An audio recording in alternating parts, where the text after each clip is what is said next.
धम्मावरील प्रवचने. सम्यक दृष्टीला प्रथम स्थान का? अष्टांग मार्गापैकी सम्यक दृष्टी एक थोर तत्व आहे. सम्यक दृष्टी ही श्रेष्ठ जीवनाची प्रस्तावना आणि गुरुकिल्लीच आहे.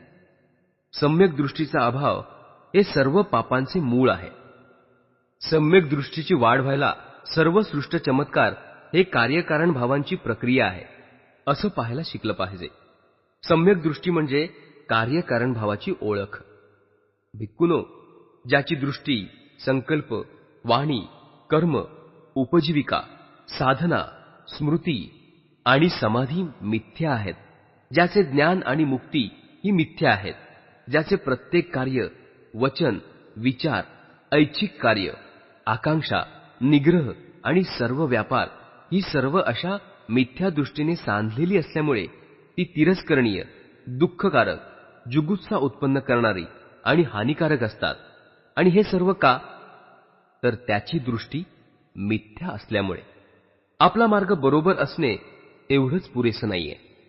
एखादे बालकही योग्य मार्ग स्वीकारते, पण त्याचा अर्थ असा नाही की त्या बालकाला मार्गाच्या योग्यतेची जाणीव आहे. योग्य मार्गाचे अवलंबन करायचे म्हणजे योग्य मार्गाचे ज्ञान झाले पाहिजे. हे आनंदा, यथार्थ भिक्खू कोणाला म्हणता येईल? बुद्धिपूर्वक कोणते शक्य आहे, कोणते अशक्य आहे या ज्ञानावर ज्याने प्रभुत्व मिळवलेले आहे त्यालाच यथार्थ भिक्खू असं म्हणता येईल. मृत्यूत्तर जीवनाची चिंता कशाला करा? एके समयी स्थवीर महाकश्यप आणि स्थवीर सारीपुत्त हे बनारस जवळच्या इसिपत्तन वनामध्ये मृददायामध्ये राहत होते. त्यावेळी स्थवीर सारीपुत्ताने सायंकाळी आपला एकांत संपवून अहर्त स्थवीर महाकश्यप याच्याजवळ जाऊन बसले. अशा रीतीने बसल्यावर स्थवीर सारीपुत्ताने महाकश्यपाला प्रश्न केला, मित्रा कश्यप्पा, मृत्यूनंतर तथागतांचे अस्तित्व असते का? तथागतांना मृत्यूनंतर अस्तित्व असते किंवा नाही यासंबंधी भगवंतांनी काहीच सांगितलेलं नाहीये. मग मित्रा, तथागतांना मरणोत्तर अस्तित्व असते आणि अस्तित्व नसते अशा दोन्ही गोष्टी मानायच्या का? मित्रा, हे सुद्धा भगवान बुद्धांनी सांगितलेलं नाहीये. तर मग मित्रा, तथागतांना मरणोत्तर अस्तित्व नाही अथवा नाही असेही नाही असे म्हणायचे का? हे सुद्धा भगवंतांनी म्हटलेलं नाहीये. मित्रा, हे भगवंतांनी का म्हटलं नाहीये? कारण हा प्रश्न मानवतेच्या हिताशी किंवा श्रेष्ठ जीवनाच्या तत्वाशी संलग्न नाहीये. तो प्रश्न आपणाला प्रज्ञा किंवा निब्बाण यापैकी काहीच साधून देत नाहीये. आणि म्हणूनच भगवंतांनी या प्रश्नाला उत्तर दिलेलं नाहीये. देवाची प्रार्थना किंवा त्याचे आवाहन करणे हे व्यर्थ आहे. एकदा भगवंत वासिष्ठाला उद्देशून म्हणाले, ही अचिरवती नदी पुराने भरून दुथडी वाहत असली आणि ज्याला पैलतीरावर काही काम आहे तो इथं आला आणि पलीकडे त्याला जावायचं असले आणि तो या काठावर उभा राहून पैलतीरेला उद्देशून बोलू लागला, हे पैलतीरा, इकडे या बाजूला ये. तर हे वासिष्ठा, अचिरवतीने पैलतीर त्या माणसाच्या प्रार्थनेने आणि आवाहनाने, अशा करण्याने आणि स्तुती करण्याने त्याच्याजवळ येईल का?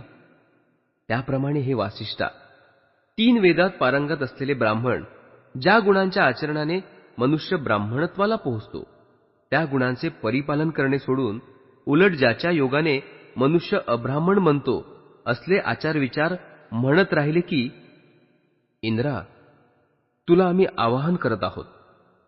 ब्रह्मा, तुला आम्ही आवाहन करत आहोत. ईशान, आम्ही तुला आवाहन करत आहोत. प्रजापती, तुला आम्ही आवाहन करत आहोत. तर वासिष्ठा, हे ब्राह्मण आपल्या आवाहनाने, प्रार्थनेने, अशा करण्याने आणि स्तुती करण्याने आपल्या मृत्यूतर ब्रह्माबरोबर एकरूप होतील का? खरोखर असं कधीच होणार नाही. विशिष्ट अन्नसेवनाने मनुष्य पवित्र होत नाही. एकदा एक ब्राह्मण भगवंतांना भेटला आणि त्याने त्यांच्याजवळ अन्नाचा माणसाच्या शिलावर होणाऱ्या परिणामांचा प्रश्न काढला. तो ब्राह्मण म्हणाला, ज्वारी, ताड आणि माठ यांची फळं, डाळी, कंदमुळे आणि अंकुर हे अन्न सदाचरणाचे मिळवून सेवन केल्यामुळे चांगले जीवन जगण्यास प्रेरणा मिळते. मृतमांस खाणे हे वाईट आहे. त्यावर भगवंतांनी उत्तर दिले, तू म्हणतोस की आपण पक्ष्यांच्या मांसाची निवडक पक्वाने खातो आणि मृत मांसाला स्पर्श करत नाही, तर मग तू मृत मांसांची व्याख्या कशी करतोस? हत्या करणे, शरीर विद्रूप करणे, मार देणे, बांधून ठेवणे, चोरी करणे, खोटं बोलणे, बनावट गोष्टी करणे, कपट, व्यभिचार करणे, ही सगळी मृतमांस भोजनेच आहेत, मांस भोजन नव्हे. कामभोगाची लालसा, खाण्याबाबत वखवक, अस्वच्छ जीवन, परामत असहिष्णुता, ही सर्व मृतमांस भोजनेच आहेत, मांस भोजने नाहीत. कोणाचीही त्याच्यामागून निंदा करणे, क्रौर्य, विश्वासघात, अनिर्वार्य, सर्वशूद्र, कृपणता, ही देखील सर्व मृतमांस भोजने आहेत, मांस भोजने नाहीत. राग, लुच्चेगिरी, विद्रोह, कपट, द्वेष, फुशारकी, गर्व, कुसंगती, ही मृतमांस भोजने आहेत, मांस भोजने नव्हेत.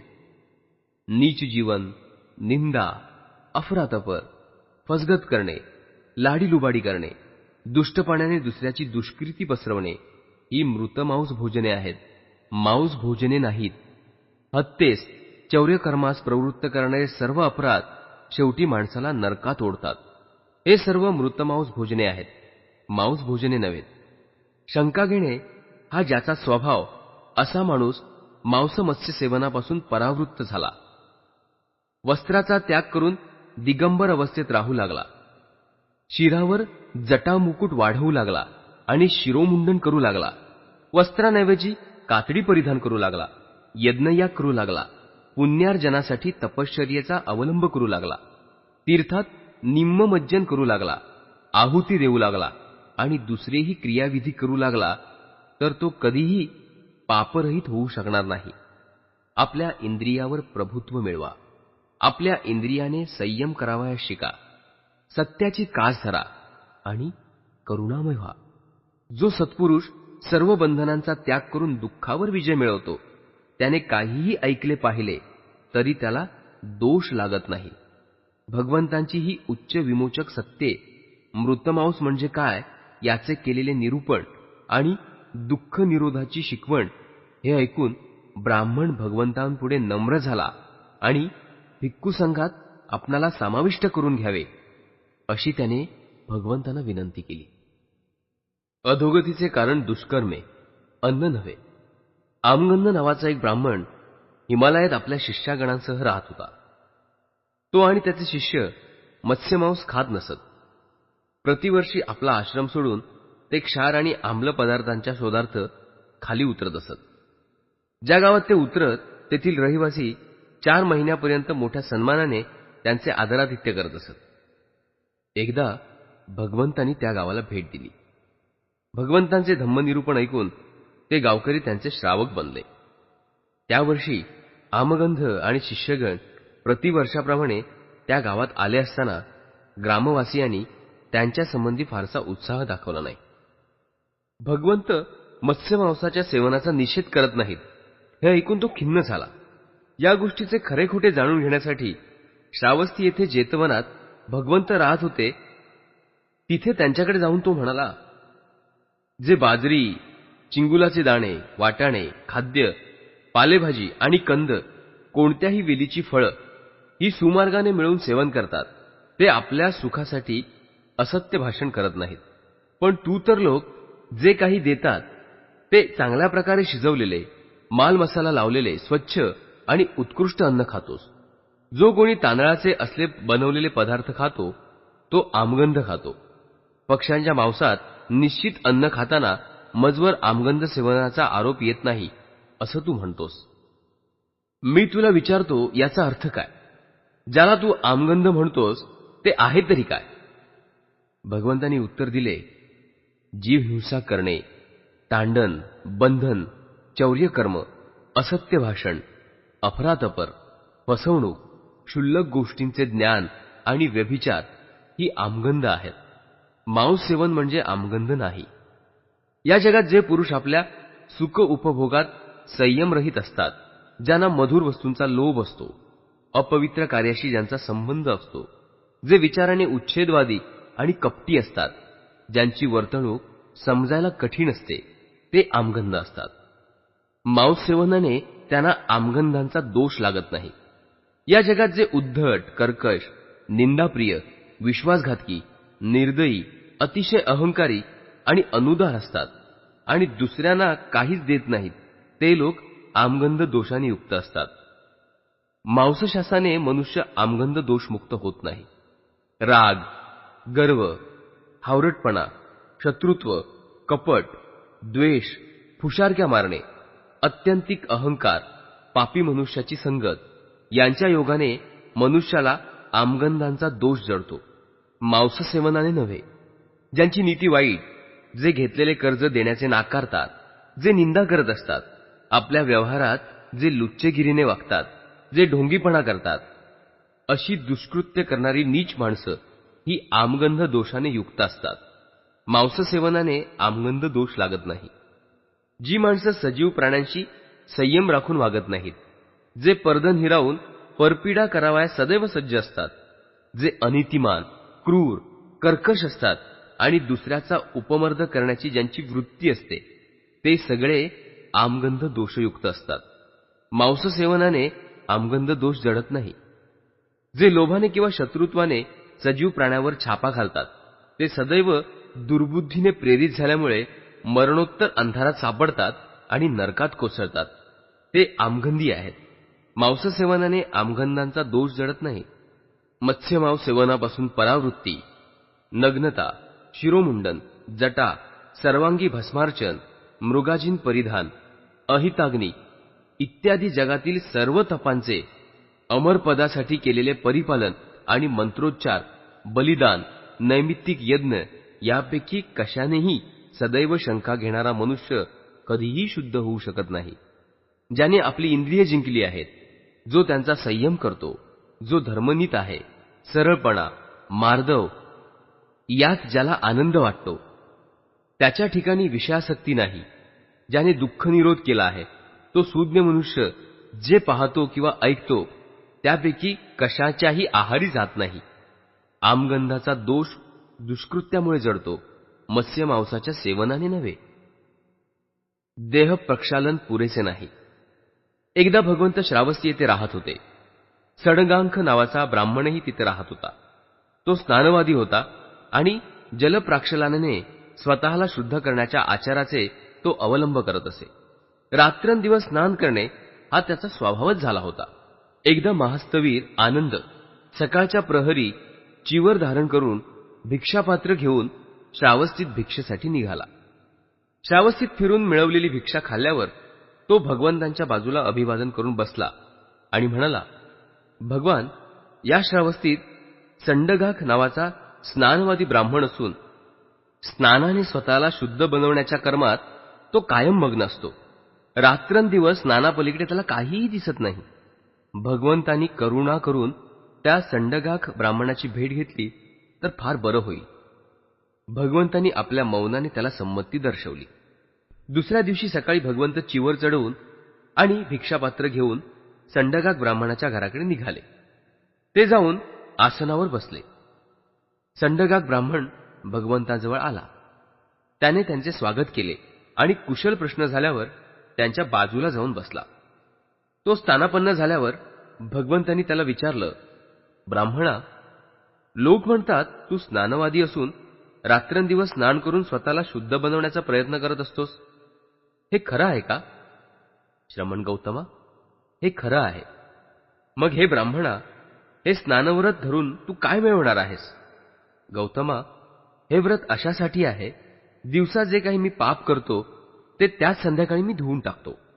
अशा पद्धतीने माझ्या स्नानव्रताने मी स्वतःला शुद्ध राखण्याचा प्रयत्न करत असतो.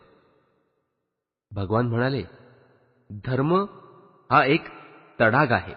तो स्वच्छ आणि निर्मल आहे. जे या तडागात निमज्जन करतात ते सर्व धर्मज्ञ आणि सर्वांग शुद्ध होऊन पैलतीराला जातात. यावर तो सडगांख नावाचा ब्राह्मण म्हणाला, वा, छान. श्रमण गौतमा, मला आपला शरणागत उपासक करा. आजपासून मरेपर्यंत मी आपलाच आश्रय करणार. पवित्र जीवन म्हणजे काय? एकदा चारिका करत असताना आपल्याबरोबर असलेल्या भिक्खूंना उद्देशून भगवान बुद्धांनी या पद्धतीने प्रवचन केले. भिक्खूनो, पवित्र जीवन हे लोकांना फसवण्यासाठी, त्यांची कृपा साधण्यासाठी, काही लाभासाठी, काही कीर्तीसाठी किंवा वादविवादाच्या जटिल प्रश्नातून सुटका करून घेण्यासाठी किंवा लोकांमध्ये आपले नाव व्हावे यासाठी जगायचे नसते. भिक्खू हो, शरीर आणि वाणी यांचे नियंत्रण करण्यासाठी, कोणत्याही प्रकारची अशुद्धता, आसक्ती आणि तृष्णा यापासून विमोचन करण्यासाठी हे पवित्र जीवन जगायचे असते. सामाजिक आणि राजकीय प्रश्नांवरील प्रवचने. राजकृपेवर अवलंबून राहू नका. एकदा भगवंत राजगृह येथील वेळुवनात कलंदक निवासात राहत होते. त्यावेळी भगवंतांविरुद्ध उलटलेल्या देवदत्ताचा पक्ष राजा अजातशत्रूने घेतला होता. सकाळ संध्याकाळ 500 गाड्यातून अन्नपात्रे पाठवून तो देवदत्ताच्या शिष्यगणांना पोषित होता. तेव्हा काही भिक्खू भगवंतांसमोर आले आणि अभिवादनपूर्वक त्यांच्या शेजारी बसले. त्यांनी भगवंतांना देवदत्त संबंधी वार्ता सांगितली. तेव्हा भगवंत भिक्खूंना म्हणाले, राजाकडून कृपेची, खुशामतीची, कोणत्याही प्रकारच्या लाभाची अपेक्षा धरू नये. जोपर्यंत अजातशत्रू राजा देवदत्ताला सकाळ संध्याकाळ 500 गाड्यात अन्नपात्रे भरून अन्न पुरवतो आहे, तोपर्यंत देवदत्ताची अधोगती होतच राहणार. सन्मार्गात त्याच्या प्रगतीची अपेक्षा करणं व्यर्थ होईल. भिक्खूनो, ज्याप्रमाणे कुत्र्याच्या नाकावर काळीज चुरडून थापले तर तो कुत्रा अधिक पिसाळतो, त्याचप्रमाणे जोपर्यंत राजा अजातशत्रू देवदत्ताला अशा रीतीने पोषित आहे, तोपर्यंत तो देवदत्त अधोगतीलाच जात राहणार, त्याची सुधारणा होणार नाही. बंधूनो, राजाची खुशामत, कृपा, त्याच्यापासून होणारे लाभ हे भयदायक आहेत. सर्वोच्च अशी अढळ शांती साधण्याच्या मार्गातील ते कटू आणि दुःखदायक असे अडसर आहेत. म्हणून भिक्खूनो, तुम्ही स्वतः हे शिकलं पाहिजे, आमच्यावर लाभ, कृपा, खुशामत यांचा वर्षाव होणार असेल तर आम्ही त्यांचा निषेध करू आणि त्यांचा वर्षाव होऊ लागलाच तर त्याला आमच्या मनावर पकड घेऊ देणार नाही, प्रभुत्व मिळवू देणार नाही, त्याच्या लालसेने आम्हाला राजाचे दास बनवू देणार नाही. जर राजा धार्मिक असेल तर त्याची प्रजा धार्मिक होते. एकदा भिक्खूंना उद्देशून भगवंत म्हणाले, भिक्खूनो, जोपर्यंत राजा हा धर्मशील नाही तोपर्यंत त्याचे प्रधान आणि कर्मचारी धर्मशील होऊ शकत नाही. प्रधान आणि कर्मचारी अधार्मिक झाले की ब्राह्मण आणि गृहस्थही अधार्मिक होतात.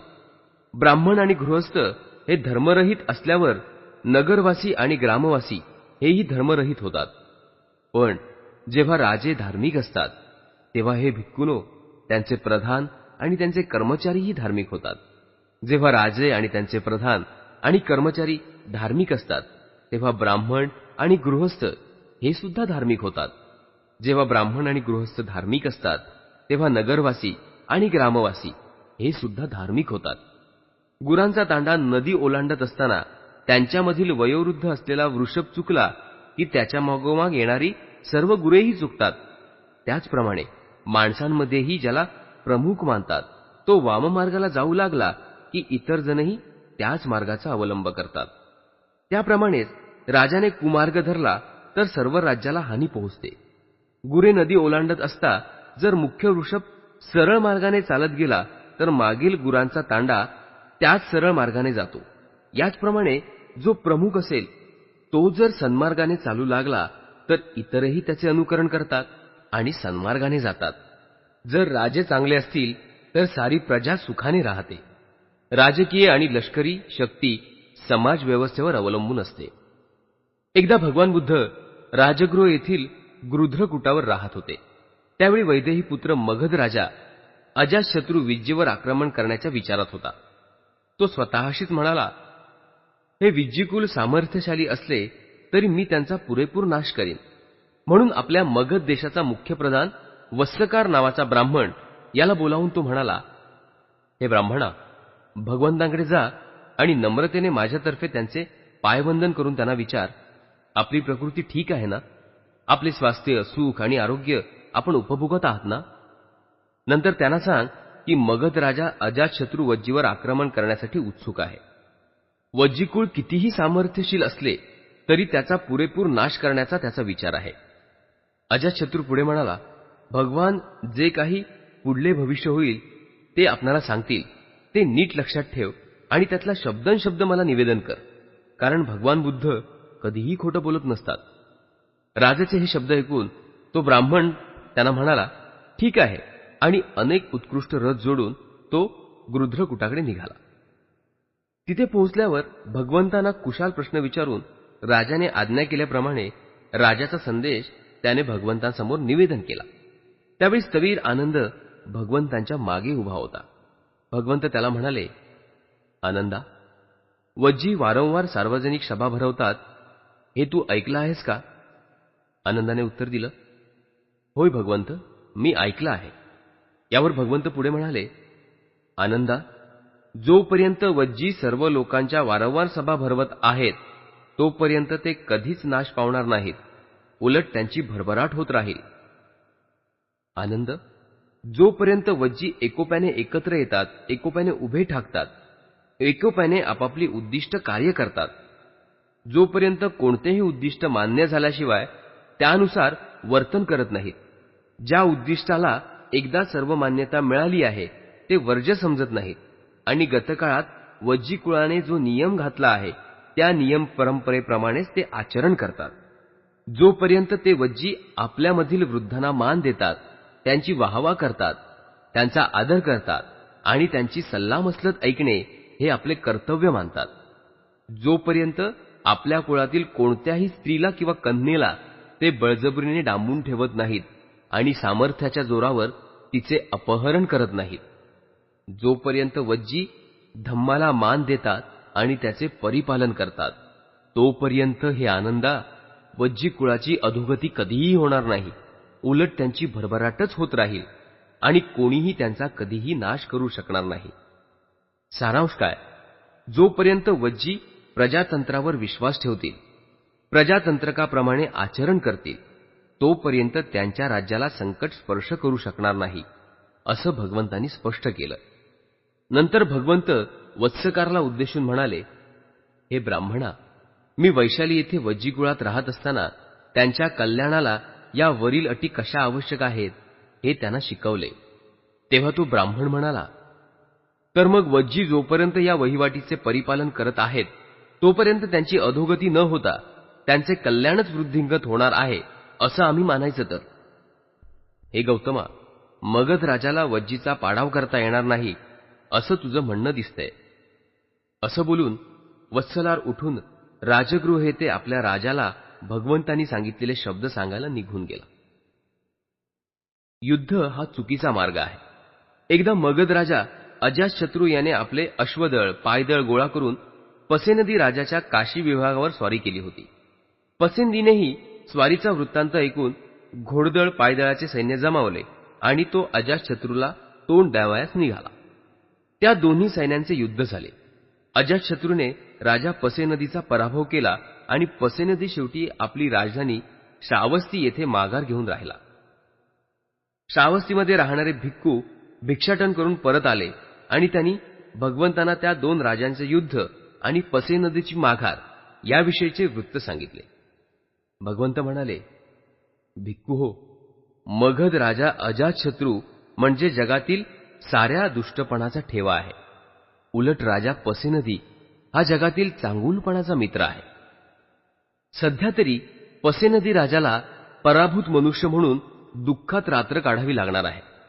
विजयातून द्वेष जन्माला येतो, जिताला दुःख काळ कंठावा लागतो, पण जो शांत आहे आणि क्रोधरहित आहे तो सुखात राहतो, कारण अशा माणसांच्या गावी जय आणि पराजय याची वार्ताच नसते.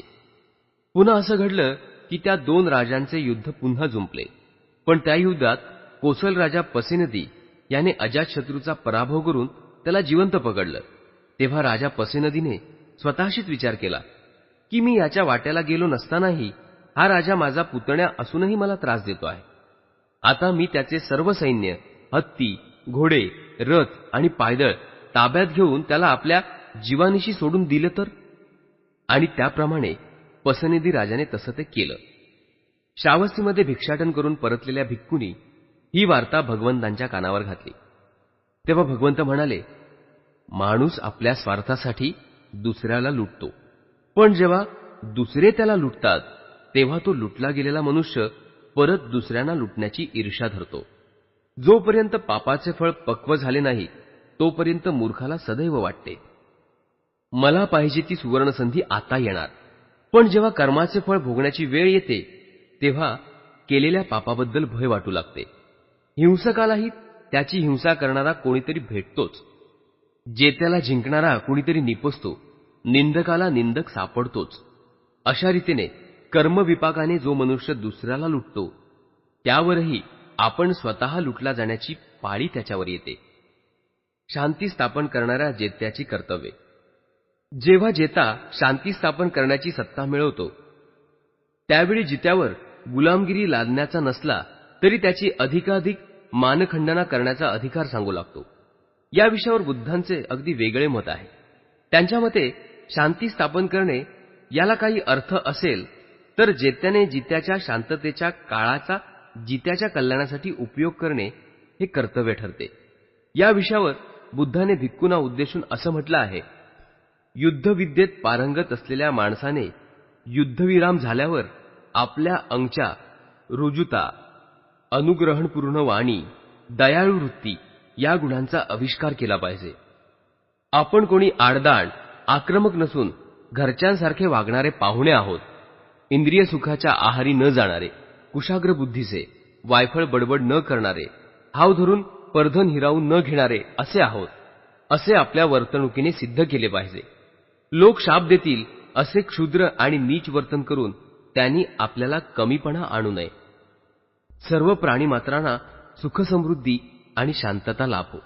सबळ, दुर्बळ, लहान मोठे सर्व प्राणी मात्र शांततेचा सदैव उपयोग घेत राहोत.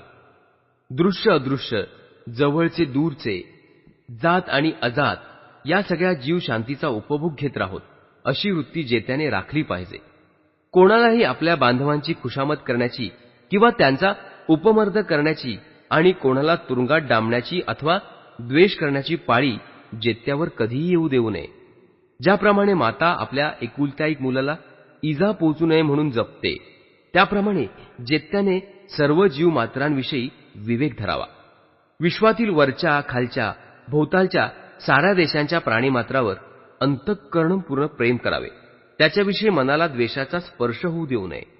कोणत्याही प्रकारे दुसऱ्याच्या अंतःकरणात शत्रुत्वाची भावना निर्माण होईल असं काहीही कृत्य त्याने करू नये.